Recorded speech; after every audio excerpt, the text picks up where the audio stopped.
வெண்ணாய் மேந்தி 3 கூடிய சீக்கிரம் ரிலீஸ் ஆக போகிற மோஸ்ட் ஆன்டிசிபேட்டட் சைனீஸ் ட்ராமா. பல பேருக்கு ஃபேவரெட்டு ஹிடன் லவ் சீரிஸ் எழுதுன அதே ஆத்தர் ஜூயி தான். சைனீஸ் ட்ராமாஸில் ஹிடன் லவ் மொத்த இண்டஸ்ட்ரியும் ஒரு நெக்ஸ்ட் ஸ்டெப்புக்கு கொண்டு போச்சுன்னு சொல்லலாம். பயங்கரமான பாப்புலாரிட்டி அண்ட் அதுக்கப்புறம் அந்த யூனிவர்ஸோட கனெக்ட் பண்ணி ஃபஸ்ட் ப்ரோஸை ரிலீஸ் பண்ணாங்க. அண்ட் இப்போது 3ஆவதாக இந்த சீரிஸ்மே ரிலீஸ் ஆக போகுது.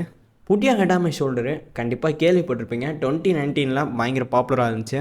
அந்த சீரிஸோட எம்சி லின்யி தான் இந்த சீரிஸ்லேயுமே ஹீரோவாக நடிக்க போகிறாரு. அண்ட் இந்த ஸ்டோரியை சிம்பிளாக சொல்லணும்னா லைஃப்பில் நமக்கு கிடைக்கக்கூடிய செகண்ட் சான்சஸ் தான் மென்ஷன் பண்ணியிருப்பாங்க.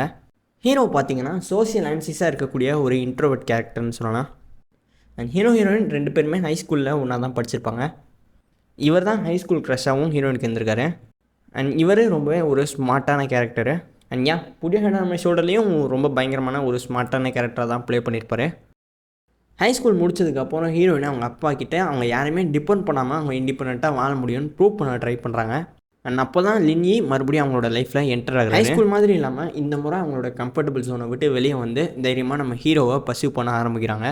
2 பேருக்கும் ரிலேஷன்ஷிப்பும் ஒர்க் ஆகுது. ஜாலியாக டேட்டிங்லாம் பண்ண ஆரம்பிக்கிறாங்க. இதில் கிரேசியான விஷயம் என்னதுன்னா 2 பேரும் ஒரு பாரில் டேட் பண்ணுறாங்க. அஃப்கோர்ஸ் இது சாங்கியானுடைய பார் தான். அவருடைய கேர்ள் ஃப்ரெண்டுக்காக அந்த பாருடைய பேரை ஓவர் டைம்னு வச்சுருந்துருப்பாரு. லின்னியை பார்த்தீங்கன்னா நம்ம சாங்கியானுடைய ஜூனியராக மென்ஷன் பண்ணியிருக்காங்க. இப்படியே ஜாலியாக அவங்களோட ரிலேஷன்ஷிப்பு போயிட்டுருக்குது. பட் அவங்களோட கரியர் அப்ரோச் பண்ணுறதுக்காக சில பர்சனல் ரீசன்ஸ்னால 2 பேர் பிரிஞ்சு போகிறாங்க. ஃபீமேல் லீடு அப்ராட் போய் படிச்சுட்டு ரிட்டன் ஆகுறாங்க. இந்த பக்கம் பார்த்தீங்கன்னா நம்ம ஹீரோ ஆல்ரெடி ஒரு ஸ்மார்ட்டான கேரக்டர்னு மென்ஷன் பண்ணியிருந்தோம். ஒரு பக்கமான ரிசர்ச்சராக டெவலப் ஆகியிருக்காரு. அண்ட் ஃபைனலி இவங்க 2 பேரும் யூனிட் ஆகிறாங்க. ஸோ பேசிக்காக இதுதான் சீரிஸோட ஸ்டோரியாக இருக்க போகுது. இந்த சீரிஸில் கண்டிப்பாக ஹிடன் லவ் ஃபஸ்ட் ப்ரோஸ்ட்டு கேமிஸ் வரதுக்கு பாசிபிலிட்டிஸ் அதிகமாக இருக்குது.